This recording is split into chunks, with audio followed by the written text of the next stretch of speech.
Hello，各位网友，大家好，我是大川哈。今天我们聊一下经济话题哈，讲一下全球经济形势下行这个事情哈。那么讲一下有关经济的一些基本常识哈。首先呢，最近网友让我聊一下日本的经济形势哈。那么我想告诉大家，就是实际上全球现在哪里的经济形势都不是特别好，就美国股市、日本债市、中国楼市，其实都出现了微崩的现象。这三个巨大泡沫看起来毫无关联，但实际上又有联系。所以今天就来聊聊到底全球经济出现了什么问题。众所周知，现在所有经济学家都以芝加哥学派为荣啊。过往的经济诺贝尔奖十有八九是颁给芝加哥大学有关联的教授。那么学术界有一个笑话，就是其他学校得了诺贝尔奖呢，学校一定给个荣誉车位啊，永远不用担心开车上班没得停呢。但是芝加哥大学呢，就是荣誉车位太多了啊，所以呢，你就算拿了诺贝尔奖呢，你也没有车位啊。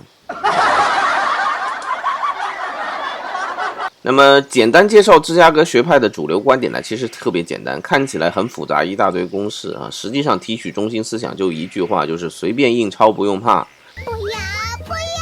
你要知道芝加哥学派的崛起呢，实际上就是在黄金美元布林顿森林体系瓦解之后的事情啊。但是经济学呢是一个很现实的事情，就是国民政府1949年打开印钞机，结果就是飞速通胀。你印钞最后必然导致通胀啊，因为你钱多了嘛，东西少嘛，那怎么不通胀呢？但是自从2008年金融危机以来，全世界都在放量宽松，都印了那么多钱，可实际上通胀的情况怎么样呢？没赶上印钞的速度啊。那这又是什么原因啊？其实呢，说到底并非没有通胀，而是通胀不在日用品。因为你放量宽松，随便印钱，但是最终拿到钱的呢，都不是老百姓啊，不管哪个国家都一样。而最终呢，拿到钱的呢，就是大公司、大财团、跨国企业、机关投资者、金融业这些人。那么这些拿钱的主体的特点就是消费不足哈。你楼也买了，玛莎拉蒂也开上了，全身都是爱马仕了，我再给你1个亿，是吧？那你还会买什么？就是你普通人一部手机、一台电脑，你赚普通人几万倍的钱，然后你就会想要几万部手机和几万部电脑吗？你秀逗了。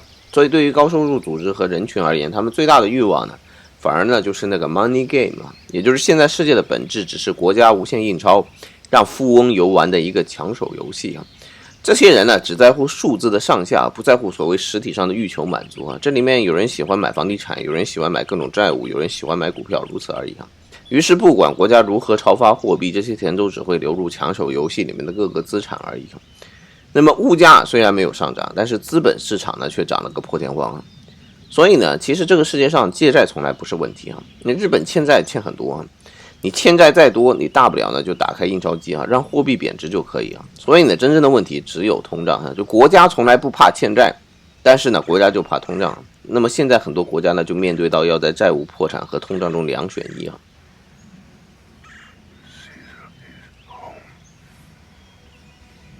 说到底呢，现在的这个经济危机呢，就是因为抢手游戏从2020年开始有点玩不转了。在这个游戏里面，摆在棋盘上的资产一共只有5个啊，就是地债股汇期哈，土地、债券、股票、外汇、期货。我们先讲一下外汇吧，因为外汇大家不是特别了解啊。所谓的全球化其主要目的呢，不是赚钱啊，而是降低风险啊。大部分全球化企业在其他地方其实不赚钱啊。因为全球外汇不可能同时疲软，也不可能全部强硬啊，所以你有一部分外汇呢，你自然就能平衡掉一些全球贸易中的潜在风险，就是你自己本币的一个风险。但疫情期间呢，各种跨国投资实际上是减少的，比如麦当劳这样的企业，在任何一个国家呢，它收益率都不是很高。餐饮业吧，你能有5%左右的利益就已经不错了，但是呢，餐饮业最大的特点就是能回收现金啊。回收不同地方的现金，那就是什么？那就是外汇啊。因此呢，麦当劳只要能在各个国家自负盈亏，保证些微盈利，那麦当劳手上就会有各种外汇哈，那就能够规避风险哈。所以麦当劳表面上是做餐饮，但实际上它是投资房地产和外汇的一个，对吧？投机企业。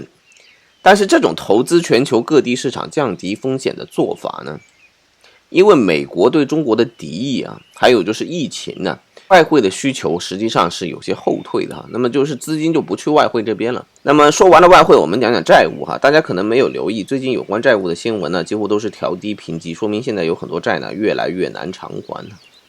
债的特征就是利息较低，但偿还手段呢就比较强硬哈。有很多企业呢，资不抵债的时候呢，最终就会被强制拍卖房屋、汽车、宝石这些有形资产，包括恒大的债务危机，还有斯里兰卡的外债危机，还有即将到来的，还包括欧债危机，再远一点可能有日债危机。一旦出现债务危机呢，都有可能会导致硬着陆啊。之前我讲过了，就是债务呢不可怕，可怕的是通胀。那么如果说国家出现了债务危机，那最后呢就必然会带来大幅度的通胀。最后呢就是讲讲股票和房地产呢，这两个刚好属于完全极端的啊。股票风险是最大的，最可能血本无归啊。房地产风险是最小的，再怎么不济手上还有个东西嘛，对不对？房地产是现在卖不出去，拿着也行嘛。所以美国的泡沫呢就全在股市，中国的泡沫呢就全在楼市啊。所有实体经济当中最大的单件商品是什么？其实就是房子啊。所以比较注重实体的中国啊，多印的钱全进了楼市。美国则几乎把养老金、各种基金、保险全部扔在股市里面。所以这一波的危机呢，主要来源于疫情带来的消费不景气啊。比如说中国的楼市问题啊，其实早几年就一直有人在说啊。朱茵来演讲的时候就指出过啊，很多人说住宅楼是刚需，那都不是真刚需，真刚需是商业楼盘啊。你这里面要开店，你这里面要做商业，你这里面要赚钱，你要赚钱你没有办公室，我问你怎么赚钱啊？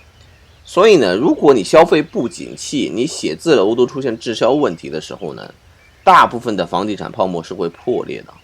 那么现在的情况就是呢，全国除了一线大城市之外呢，地方上就算退出促销啊，房子也卖不动啊。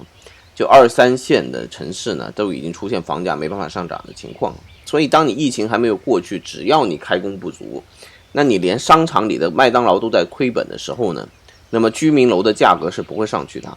你说中国现在经济的情况是怎么样呢？就是说它外贸比较强势，但是呢它内部的消费不足，你不能靠外贸来拯救国内的消费市场，这就是中国的现在的一个困境。房地产要的就是那种办公楼，还有就是商业设施，还有就是里面那些店的开工率啊。就算有很多人他失业了，他去送外卖送快递，但是这些人呢，他只能够解决自己的温饱问题，他解决不了房地产下跌的问题啊。只有疫情过去呢，才能真正解救房地产啊。所以把上面5个要素跟大家分析完之后呢，就可以告诉你，其实呢这一波经济危机原因是来自于芝加哥学派印钞的恶果，近因呢则是疫情、战争、割裂造成的股债房汇4重跌啊。唯有一个是期货看起来最稳定啊，因为你现在通货膨胀嘛，那大宗商品它肯定会涨嘛，那你当然要投资期货了。但是你期货投资的多呢，那就会更大的促进这个通货膨胀嘛，因为这个预期效应，大家都觉得东西一定会涨的。就比如说现在欧洲冬天它的天然气它肯定会涨，那大家都会去买天然气的期货嘛。